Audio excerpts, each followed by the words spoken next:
Hello दोस्तों, स्वागत है आप सबका अपने यूट्यूब चैनल मैथ्स माध्यम में। आई होप आप सब अच्छे होंगे, अपना ध्यान रख रहे होंगे।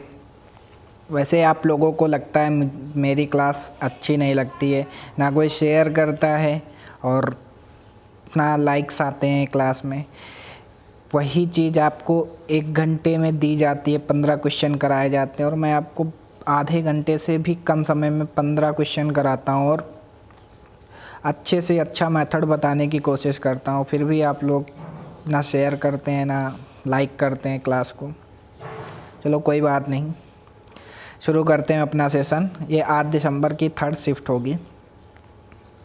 तो पहला क्वेश्चन ये रहा कि if A B and C are positive number such that A square plus B square ratio B square plus C square ratio C square plus A square बराबर 34 ratio 61 ratio 45, then A ratio B ratio C is equal to find करना हमें। यदि A B और सी धनात्मक संख्याएं इस प्रकार हैं कि A square plus B square ratio B square plus C square ratio C square plus A square ratio बराबर 34:61:45, तो ए अनुपात बी अनुपात सी का मान ज्ञात कीजिए। ऐसे क्वेश्चन को करने के लिए हम बाई ऑप्शन जाएंगे। ठीक है, बाई ऑप्शन जाएंगे तो हम क्या करेंगे, पहला ऑप्शन लेते हैं। बाई पहले ऑप्शन में 36 होगा, ठीक। 6 का स्क्वायर, 9 का स्क्वायर कितना, 3 का स्क्वायर करेंगे 9, तो देखते हैं 36 9 45 होगा। नहीं होगा, क्योंकि पहले ऑप्शन में ए स्क्वायर प्लस बी स्क्वायर दे रखा है, तो ए स्क्वायर प्लस बी स्क्वायर का जोड़ 34 है, तो ये पहला ऑप्शन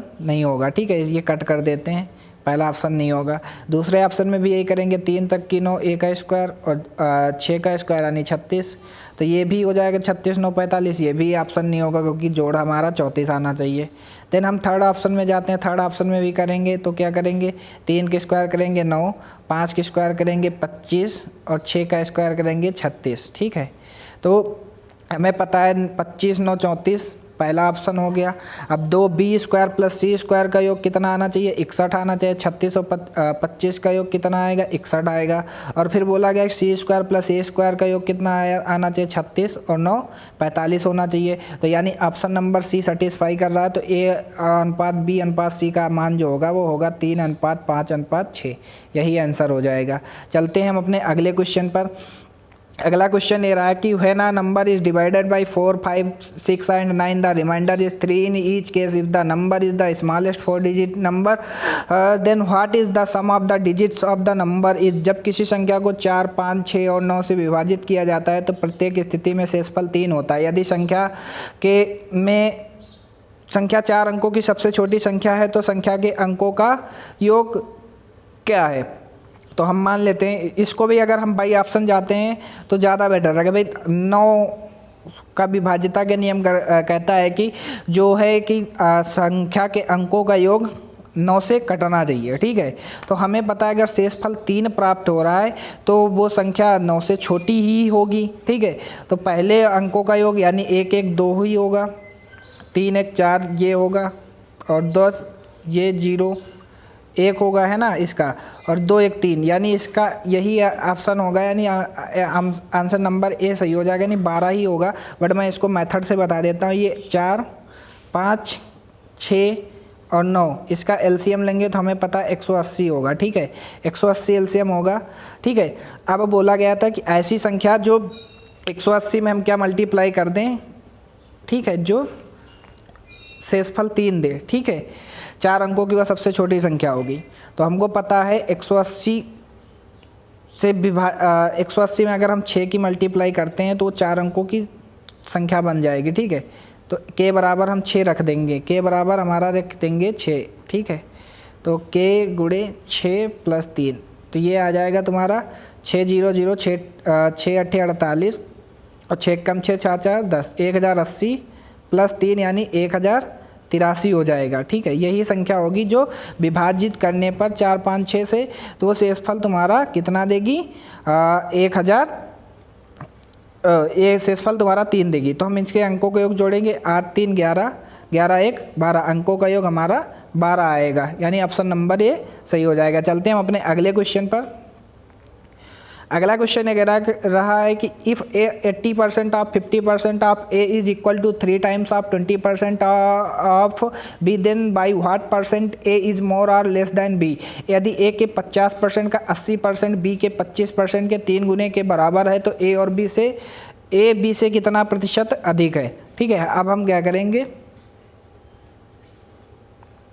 मान लेते हैं कि ए का 50% और का 80% दोनों का अपॉन 100, ठीक है, और बी का 25% के 3 गुने के बराबर है।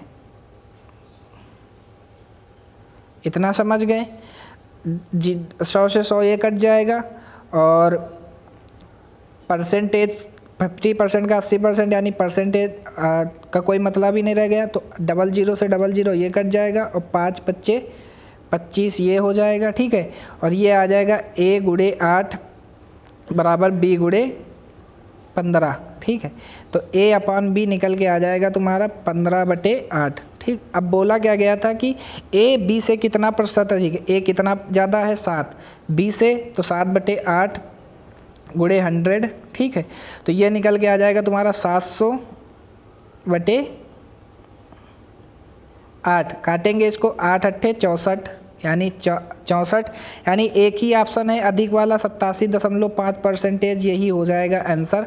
ऑप्शन नंबर बी सही हो जाएगा, 87.5% अधिक हो जाएगा। चलते हैं हम अपने अगले क्वेश्चन पर। अगला क्वेश्चन ये कह रहा है कि the mark price of an article is 25% more than its cost price if it is sold for Rs 480 after a discount of Rs 60 the profit percent is। एक वस्तु का अंकित मूल्य उसके क्रय मूल्य से 25% अधिक है। यदि इसे 60 रुपये की छूट के बाद 480 रुपये में बेचा जाता है तो लाभ प्रतिशत क्या होगा। भाई मान लेते हैं एमपी तुम्हारा जो है सीपी से कितना अधिक है, 25% अधिक है। अगर सीपी तुम्हारा 25% की फ्रैक्शन होती है 1/4, अगर ये 4 है तो ये तुम्हारा 5 होगा। अब बोला गया था कि जो है 60 रुपये की छूट के बाद 480 में बेचा जाता। अगर छूट न दी जाती तो अंकित मूल्य तुम्हारा 480 में 60 जोड़ देते, कितना हो जाता, दोनों को जोड़ेंगे तो 540 रुपये अंकित मूल्य हो जाता। तो 5 की वैल्यू हमको दे रखी है कितनी, 540। ये किसका कितना गुना है, तो 5 एकम 5 और 5 अट्ठे 40, 108 गुना। तो इसका भी हम 108 गुना निकाल देंगे तो कितना हो जाएगा, 108 यानी 432 हो जाएगा। अगर 432 की सामान को हम, भाई एसपी तुम्हारा 480 है, 432 की सामान को 480 में बेचेंगे तो कितना ही पे बेचा जाएगा, 48 पर बेचा जाएगा। ठीक है, 48 432 उड़े 100। ठीक, तो ये आ जाएगा तुम्हारा कितना, 4 से काटेंगे ये आ जाएगा तुम्हारा 12 और ये आ जाएगा तुम्हारा 108 और 12 9 108 और 100/9 करेंगे तो कितना आ जाएगा तुम्हारा 11.11%। यही आंसर हो जाएगा, ऑप्शन नंबर डी सही हो जाएगा। चलते हैं नेक्स्ट क्वेश्चन पर। नेक्स्ट क्वेश्चन ये कह रहा है कि 2 trains are X and Y. Train X starts from station A to B and train starts from station B to A at the same time after crossing each other. X and Y takes at side 2/5 hours and at side 2/7 hours respectively to reach their respective destination. If the speed of X is 50 km/h, then what is the speed of Y? दो ट्रेनें X और X train station ए से B तक और train Y station B से ए तक एक ही समय पर शुरू होती हैं। एक दूसरे को पार करने के बाद X और Y अपने अपने गंतव्य तक पहुंचने में क्रमशः 8 से 2/5 घंटे और 4 से 2/7 घंटे का समय लेते हैं। यदि X की गति 50 किलोमीटर प्रति घंटा है तो Y की गति क्या होगी। देखो पता है कि जब दोनों मिलने के बाद का समय जब आता है ना तो वो होता है उसका फार्मूला, भाई एक्स की speed of X speed of Y अब √T2/T1 ये होता है तुम्हारा फार्मूला। ठीक है, इस पर रख देंगे भाई एक्स की गति है तुम्हारी 50, वाई की हमको ज्ञात करनी T2 मतलब 4 7 28 2 30 30/7 और 8 पंचे 40 40 2 42 यानी T1 42 8 पंचे 40 2 42/5 √ में। ठीक, इसको सॉल्व करेंगे ये आ जाएगा तुम्हारा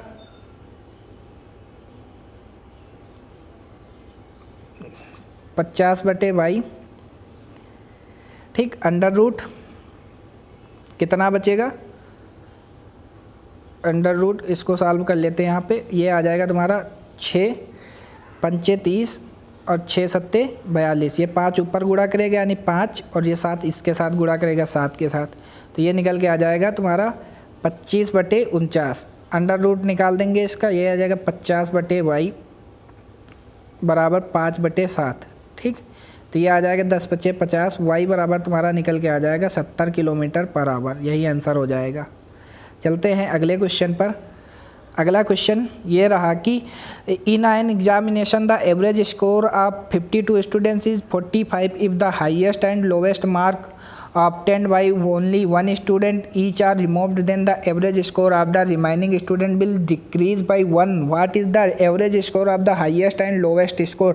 एक परीक्षा में 52 छात्रों का औसत स्कोर 45 है। यदि उच्चतम और न्यूनतम अंक केवल एक एक छात्र द्वारा प्राप्त को हटा दिया जाता है तो शेष छात्रों के औसत स्कोर में एक की कमी आएगी। उच्चतम और निम्नतम स्कोर का औसत क्या है? अगर मान लेते हैं हमारे पास पहले 52 छात्र थे, इनका औसत स्कोर कितना था 45, इसमें से 2 छात्र मतलब उच्चतम हाईएस्ट और लोवेस्ट वाले घटा दिए गए, हाईएस्ट और लोवेस्ट वाले घटा दिए गए, और एवरेज कितना घट गया, 1 घट गया यानी 44 बचा।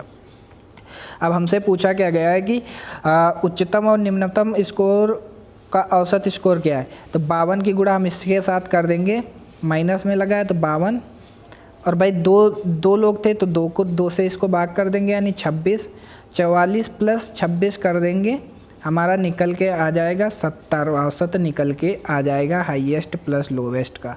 ऑप्शन नंबर डी सही हो जाएगा। चलते हैं अगले क्वेश्चन पर।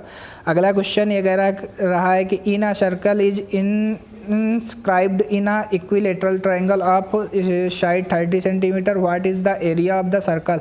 30 सेंटीमीटर भुजा वाले एक समबाहु त्रिभुज में एक वृत्त अंकित है, वृत्त का क्षेत्रफल ज्ञात कीजिए। अगर हम मान लेते हैं ये तुम्हारा समबाहु त्रिभुज, इसमें एक वृत्त अंकित है 30 सेंटीमीटर भुजा वाला, तो अगर समबाहु त्रिभुज में कोई वृत्त अंकित है तो उसका जो रेडियस होती है वो होती है भुजा यानी ए भुजा अपॉन 2√3, ठीक है। तो भुजा हमें दे रखी है 30/2√3, तो वृत्त का जो क्षेत्रफल होता है वो होता है पाई स्क्वायर है ना, तो पाई रहने देते हैं, स्क्वायर की जगह पे हम 30/30 त्रिज्या निकली है तो 30 बटे, और इधर भी 2 का स्क्वायर करेंगे 2 × 2, और √3 का स्क्वायर करेंगे तो 3 आ जाएगा। 3 दाम में 10, 3 दाम में 30, और 2 पंची 10, और 2 से भाग करेंगे 30 को 15 यानी 75, 15 × 5 75, और पाई, यही आंसर हो जाएगा, क्षेत्रफल निकल के आएगा। Option number C. चलते हैं अगले क्वेश्चन पर। अगला क्वेश्चन ये कह रहा है कि a certain sum amount to 12,705 in 2 सही 1/2 years are yes compounded at 10% per annum. If the interest is compounded half yearly, what will be the compound interest on the same sum at the same rate for 1 year. एक निश्चित राशि 2 सही 1/2 वर्षों में 12,705 रुपये हो जाती है। प्रति वर्ष 10% वार्षिक ब्याज की दर से संयोजित होती है। यदि ब्याज अर्धवार्षिक रूप से संयोजित किया जाता है तो समान राशि पर 1 वर्ष के लिए समान दर पर चक्रवृद्धि ब्याज कितना होगा। 10% की भाई हाफ ईयरली में, भाई 2 ईयर के लिए तो 10% की रेट पे जाएंगे, और हाफ ईयरली पर करेंगे 10 का रेट आधी हो जाएगा यानी 5% बचेगा। तो अब क्या करेंगे, पहले ईयर गए 10 से 11 हुआ, 10% की फ्रैक्शन 1/10 होती है, दूसरे ईयर भी 10 से 11 हुआ, और तीसरे ईयर भाई 5% की फ्रैक्शन 5% बचेगी, इसकी फ्रैक्शन 1/20 होती है, यानी 20 से 21 हो जाएगा। ये 20 दाम में 200 यानी 2,000 रुपये 2,000 आ गया, और ये कितना आएगा 11 गया में 121, ये आ जाएगा तुम्हारा 2541। हमको 2541 की वैल्यू दे रखी है, कितनी 2541 की वैल्यू दे रखी है 12,705। एक की वैल्यू 5 आ जाएगी तो 2,000 की वैल्यू हमारी निकल के कितनी आ जाएगी, 2,000 की वैल्यू निकल के आ जाएगी 10,000। ये हमारा तो निकल के आ गया अमाउंट यानी प्रिंसिपल निकल के आ गया। अब बोला क्या गया था कि अर्धवार्षिक रूप से संयोजित किया, यदि ब्याज अर्धवार्षिक रूप से संयोजित किया जाता है तो समान राशि पर 1 वर्ष के लिए समान दर पर चक्रवृद्धि ब्याज कितना होगा।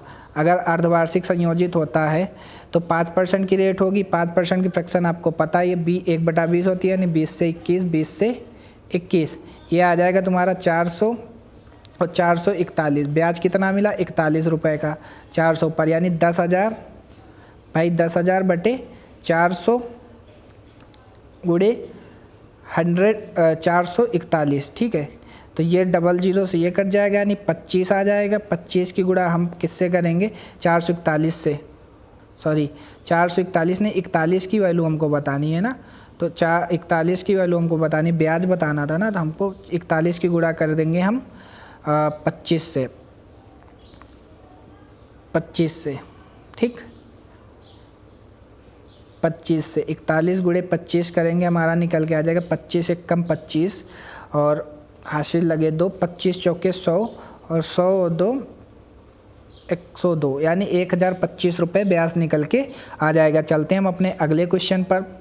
अगला क्वेश्चन ये रहा कि a certain sum of money amounts to RS 9,900 in 4 years and RS 11,700 in 7 years at the same rate % compounded annually at simple interest 2 सही 1/4 years, what would be the same sum of money at सही 2/3% simple interest for RS. एक निश्चित राशि 4 वर्षों में 9900 रुपये और 7 वर्षों में 11,700 रुपये समान दर प्रतिशत वार्षिक साधारण ब्याज पर हो जाती है। 2 सही 1/4 वर्षों के लिए साधारण ब्याज पर 8 सही 2/3% की दर से समान राशि की राशि क्या होगी। ऊपर जो कंपाउंडेड एनुअली लिखा है ना, वो गलत दे रखा है इंग्लिश में, वो साधारण ब्याज पर ही बोला गया। तो इस क्वेश्चन को मैंने ऐसे क्वेश्चन कई पिछली शिफ्टों में कराए हैं, तो इस क्वेश्चन को आप लोगों के लिए HW में रहेगा,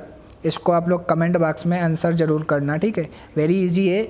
ऐसे करेंगे भाई 3 वर्ष में कितना 4 वर्ष में 9900 हो रही, 7 वर्षों में 11,700 हो रही, तो 9900 और 11,700 का डिफरेंस निकाल लेंगे। और 4 और 7 वर्ष में कितना डिफरेंस है, 3, तो 3 वर्ष में जितना ब्याज मिलेगा 1 वर्ष का ब्याज निकाल लेंगे। 1 वर्ष की ब्याज की गुणा हम 4 से कर देंगे, 4 से गुणा करने पर जितना आएगा 9900 से घटा देंगे और तुम्हारा मूलधन निकल के आ जाएगा। मूलधन निकल के आ जाने के बाद 1 वर्ष के हम वहाँ से रेट ऑफ इंटरेस्ट निकाल लेंगे। रेट ऑफ इंटरेस्ट निकालने के बाद, ठीक है, तो 2 सही 1/4 वर्षों के लिए साधारण ब्याज, रेट ऑफ इंटरेस्ट निकालने की ज़रूरत ही नहीं पड़ेगी, क्योंकि 2 सही 1/4 वर्षों के लिए साधारण ब्याज 8 सही 2/3% की दर से दे रखा है। तो मूलधन निकाल के इस पे रख देंगे वैल्यू, बस तुमको निकल के आ जाएगी राशि क्या होगी, अमाउंट निकाल लेंगे इससे, ठीक है। चलते हैं अगले क्वेश्चन पर। अगला क्वेश्चन ये रहा कि A complete 2/3 of A work in 16 days and the remaining work is completed by B alone the work is completed in 21 days, in how much time A and B together can complete 65% of the same work. A एक कार्य को 2/3 भाग 16 दिनों में पूरा करता है और शेष कार्य अकेले बी द्वारा पूरा किया जाता है। 21 दिनों में काम पूरा हो जाता है। ए और बी मिलकर समान कार्य का 65% भाग कितने समय में पूरा करेंगे। भाई मान लेते हैं अगर ए 2/3 भाग को कितने दिनों में कर रहा है, 16 दिनों में, तो एक भाग को कितने दिनों में करेगा, 2 × 8 = 16, ठीक है, आत्रिका 24, यानी एक भाग को 24 दिन में करेगा, ठीक है, पूरा एक काम, है ना। तो अब बोला गया कि 21 दिनों में बी भाई 16 दिनों में करता है, कितना 2/3, तो कितना 16 और 21 का अंतर करेंगे, 5 दिन बचे, 5 दिन में शेष काम 3 में से 2 काम हो चुका, तो 1/3 काम बचा। 1/3 काम को करेगा बी कितने दिनों में, 5 दिनों में, तो टोटल काम को कितने दिनों में करेगा, यानी 15 दिन में करेगा। तो 24 और 15 का हम LCM ले लेंगे, यहाँ से इफ़िशियंसी का रेशियो निकालेंगे। ये 24 दिनों में कर रहा है, ये कितने दिन में कर रहा है, 15 दिन में, तो इसका LCM आ जाएगा 120, 24 पंजे और 15 8 120। अब क्या बोला गया था क्वेश्चन में, इफ़िशियंसी 5 और 8 ए और बी मिलकर समान कार्य का 65%, ठीक है। तो हम 120 का 65% निकालेंगे, 120 गुणे कितना 65% कितने दिनों में, 13/100, ठीक है, 13 × 5 = 65 और 20 × 5 = 100, 20 20 छक्का 120, 5 से 5 काट देंगे, यानी 6 दिनों में दोनों मिलके काम को ख़त्म कर देंगे, 65% वर्क। चलते हैं हम अपने अगले क्वेश्चन पर। अगला क्वेश्चन ये रहा कि Sumit sells an article at a certain price, had he sold it at 4/5 of the selling price, he would have made a loss of 10%। If he sells it at 95% of the original selling price, the profit percent will be. Sumit एक वस्तु को एक निश्चित मूल्य पर बेचता है, यदि वह इस वस्तु के विक्रय मूल्य के 4/5 पर बेचता है तो उसे 10% की हानि होती है। यदि वह इसे मूल विक्रय मूल्य के 95% पर बेचता है तो लाभ प्रतिशत होगा। देखो मान लेते हैं भाई एसपी जो है पहले वाला एसपी 5 है, अब 4 पे बेच रहा है, तो भाई 4/5 पे बेच रहा है, नहीं 4 पे बेच रहा है तो 10%, भाई 4 की वैल्यू हमको दे रखी है 90। तो हमको पता है भाई वह इसे मूल विक्रय मूल्य के 90% पे बेचता है, भाई इसका हम 95% निकाल देंगे तो कितना आएगा, उतने पर ही जितना आएगा उतना ही लाभ हो जाएगा। तो 5 हमको बतानी कितनी है, 5 का 95/100 की वैल्यू हमको बतानी है। तो हमको पता है 90 की वैल्यू हमको 90 4 की वैल्यू दे रखी है, तो 5 × 95/100 की वैल्यू हमको बतानी है। ठीक है, तो ये आ जाएगा 19, ये आ जाएगा तुम्हारा 20 और 5 चौके 20, इतना आ गया। और ये बचेगा तुम्हारा 2 चौके 2 दूना 4, और ये आ जाएगा तुम्हारा 45, और 45 × 19 करेंगे तो यानी 19 × 5 = 95, 19 × 5 = 95, हासिल लगे 9, 19 चौके 76, 76 9 85, यानी 885/4 दूनी 8, 8 से भाग करेंगे इसको, निकल के आ जाएगा तुम्हारा सॉरी ये ना 855 होगा ना, 855/8। इसको जब हम भाग करेंगे तो हमारा निकल के आ जाएगा 106 सही 7/8, ये निकल के आ जाएगा 106 सही 7/8 का मतलब 100 से कितना ज़्यादा, 6 सही 7/8, यानी ऑप्शन नंबर ए सही हो जाएगा। चलते हैं हम अपने अगले क्वेश्चन पर। अगला क्वेश्चन ये कह रहा है कि in an examination the number of student appeared from school is 20% more than the number of student appear from school B. 75% of the students from school B passed if the total number of student passed from both the school is 80% more than the number of student passed from school B, then the student passed from school A is what % of the student appeared from school A। एक परीक्षा में school ए से उपस्थित होने वाले छात्रों की संख्या स्कूल बी से उपस्थित होने वाले छात्रों की संख्या से 20% अधिक है। स्कूल बी से 75% विद्यार्थी उत्तीर्ण हुए। यदि दोनों स्कूलों से उत्तीर्ण होने वाले छात्रों की कुल संख्या स्कूल बी से उत्तीर्ण होने वाले छात्रों की संख्या से 80% अधिक है, तो स्कूल ए से पास होने वाले छात्रों का स्कूल ए से उपस्थित होने वाले छात्रों का कितना प्रतिशत है। स्कूल बी से उपस्थित होने ए में उपस्थित होने वाले की संख्या कितनी हो जाएगी, 120 हो जाएगी, और बी में 100 हो जाएगी। अब बोला क्या गया था कि उसमें से 75 से 75% विद्यार्थी हुए, इसका भी 75% निकाल देंगे तो हमारा कितना आएगा, 75 ही आ जाएगा। ठीक, अब बोला गया था कि यदि दोनों स्कूलों से उत्तीर्ण होने वाले छात्रों की कुल संख्या स्कूल बी से उत्तीर्ण होने वाले छात्रों की संख्या से 80% अधिक है, तो भाई मान लेते हैं भाई बी से दोनों स्कूलों में मिलकर कितने 80% अधिक हैं, बी के पास होने वाले 180% इसका निकाल देंगे तो ये आ जाएगा तुम्हारा 25 या 75, 25 चौके 100, और ये आ जाएगा तुम्हारा 4 चौके 16, और 4 चौके 16 यानी 4 पंचे 20, यानी 45 या 135। ठीक, 135 छात्र जो हैं दोनों में पास होते हैं। भाई जब दोनों में 135 पास होते हैं तो ए में कितने पास होंगे, भाई बी में 75 पास होते हैं और दोनों में 135 पास होते हैं, तो बी ए में कितने पास होंगे, 60 पास होंगे। भाई 135 - 75 कर देंगे। अब बोला गया था कि ए में स्कूल तो स्कूल ए से पास होने वाले छात्रों का स्कूल ए से उपस्थित होने, भाई स्कूल ए में 120 छात्र थे, इसमें पास होने वाले की संख्या 60 है, इनसे इसका प्रतिशत बताना है उपस्थित होने वाले छात्रों से। ठीक है, तो 60 दूना 120 और 2 से काटेंगे 100 को, 50 बार जाएगा, यानी 50% छात्र उपस्थित होने वाले छात्रों में से पास हुए। चलते हैं हम अपने अगले क्वेश्चन पर। अगला क्वेश्चन ये रहा है कि a solid metallic sphere of radius 8 centimeter is converted into a solid right circular cylinder of radius x centimeter if the height of the cylinder is 3 times the radius of the sphere then the value of x is 8 centimeter त्रिज्या वाले एक ठोस धातु के गोले को x centimetre त्रिज्या वाले एक ठोस लंबवृत्तीय बेलन में बदला जाता है। यदि बेलन की ऊंचाई गोले की त्रिज्या की 3 गुनी है तो x का मान कितना होगा। हमको पता है जो बेलन गोले का आयतन जो होगा वो बराबर होगा बेलन के आयतन के बराबर 4/3 पाई r क्यूब, किसके बराबर होगा, पाई r स्क्वायर h के बराबर होगा। अब सीधी सी सिंपल सी हम रख देंगे 4/3, भाई त्रिज्या कितनी दे रखी 8 गुणे 8 कर देंगे। अब बोला गया था कि भाई लंबवृत्तीय बेलन की ऊंचाई गोले की त्रिज्या की 3 गुनी, भाई गोले की त्रिज्या 8 है, इसकी 3 गुनी ऊंचाई हो जाएगी, यानी ऊंचाई की वैल्यू हमारी कितनी आ जाएगी 24, और पाई की 4/3, पाई से पाई कट जाएगा, पाई से पाई कट जाएगा, ठीक है, पाई से पाई कट गया तो ये बचेगा तुम्हारा r स्क्वायर की वैल्यू बतानी है, यानी x स्क्वायर दे रखा है r की वैल्यू, और 24 रख देंगे तो 8 का 24 हो जाएगा ये, और 24 हो गया तो x स्क्वायर बराबर हमारा निकलेगा कितना 3, इधर गुणे में आ जाएगा, यानी 8